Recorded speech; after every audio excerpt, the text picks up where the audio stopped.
ایک دفعہ کا ذکر ہے، ایک بادشاہ کو 2 باز تحفے میں ملے۔ اس نے اتنے خوبصورت پرندے کبھی نہیں دیکھے تھے۔ بادشاہ نے دونوں پرندے اپنے ملازم کو دیے کہ وہ ان کی تربیت کرے۔ ایک دن ملازم نے بادشاہ کو بتایا کہ ایک پرندہ اونچی اڑان اڑ رہا ہے، دوسرا جس دن سے آیا ہے اپنی شاخ پر بیٹھا ہے۔ بادشاہ نے مملکت کے تمام معالجوں اور جادوگروں کو طلب کر لیا، لیکن کوئی اس باز کو نہ اڑا سکا۔ بادشاہ نے اپنے مشیروں کے سامنے یہ مسئلہ رکھا۔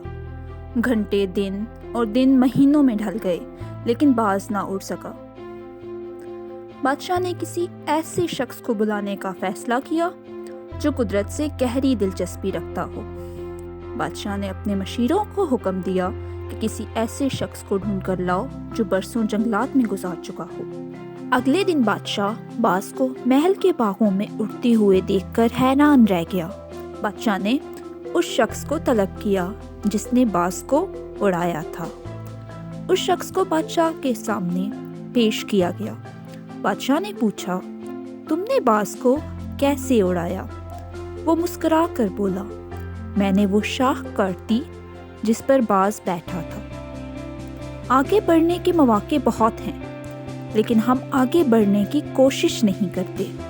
ہم اپنی آسائشوں سے قدم باہر ہی نہیں نکالتے۔ نئی آزمائشیں اور نئے تجربے ہی زندگی میں آگے بڑھنے کی وجہ بنتے ہیں۔ آزمائشوں کا مقابلہ کریں، یہی کامیابی کا واحد راستہ ہے۔